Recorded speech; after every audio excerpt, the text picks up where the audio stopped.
Eh bien, je crois que le pays se trouve aujourd'hui devant un paysage politique véritablement inquiétant.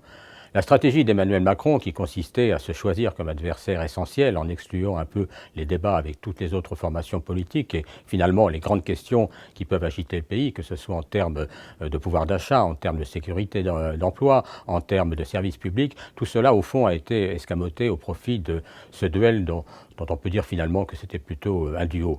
Finalement, ça aboutit, je dirais, presque au-delà, avec un brin de cynisme, des espérances d'Emmanuel Macron, puisque finalement, c'est le Front National qui sort en tête de cette élection, et cela avec une participation accrue, donc avec des centaines de milliers de voix en plus.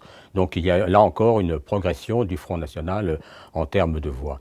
Cette stratégie délétère, donc d'opposer les populistes à son prétendu progressisme, ce n'est pas la seule chose, c'est aussi le fait que sa politique, depuis des mois, y compris avec ce grand débat dont on sait maintenant qu'il était plutôt dilatoire, qu'il visait à gagner du temps et qui, en tout état de cause, ne répond pas aux attentes du pays et des Français, cette stratégie, au fond, a été sanctionnée par beaucoup d'électeurs, et pas seulement le Front National. Le problème, c'est qu'effectivement, un certain nombre d'entre eux ont choisi, pour sanctionner Emmanuel Macron, le moyen le plus détestable, c'est-à-dire le vote pour le Rassemblement national. Alors, dans ce cadre-là, je dirais que la situation est effectivement très problématique. Certes, les Verts sortent avec plutôt un bon score, au-delà de ce qu'il leur été donné par les sondages. Et sans doute, on voit là un reflet très clair des inquiétudes qui courent partout, d'ailleurs, pas seulement en France, mais concernant le climat, le réchauffement climatique et les questions environnementales. Au-delà, on constate que pour les autres formations politiques, c'est, je dirais, un paysage largement sinistré. Les Républicains sont loin de ce qui leur était donné, à quelque chose comme 8%, et surtout à gauche, eh bien, on est dans une situation véritablement difficile.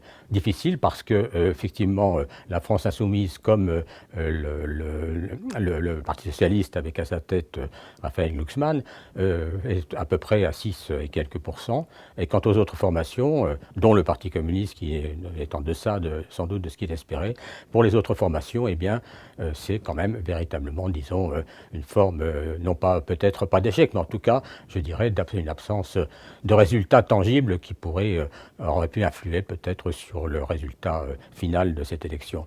Alors, la question qui est posée à la gauche, c'est évidemment comment se reconstruire, que faire? Il n'y a pas d'autre choix, sans doute, que de tenter de se regarder une bonne fois pour toutes, ou je dirais même peut-être plusieurs fois, dans le miroir pour se dire, bon, qu'est-ce qu'on fait et qu'est-ce qu'on fait ensemble? Parce qu'au fond, chacune de ces forces, quelles que soient ses ambitions, n'est à même aujourd'hui de reconstituer une véritable alternative. Donc la question nous est posée.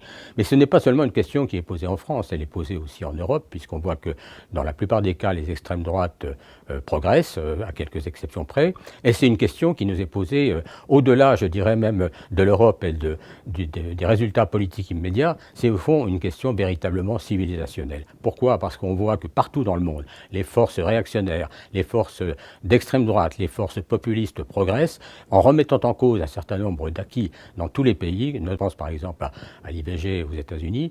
Et donc toutes ces questions-là nous sont aujourd'hui posées. Et je dirais, comme disait Aragon, quand les blés sont sous la grêle, le fou qui fait le délicat, eh bien il est temps pour la gauche de se reposer véritablement la question de la construction d'une alternative, ce à quoi, à mon avis, il devrait s'atteler le plus vite possible.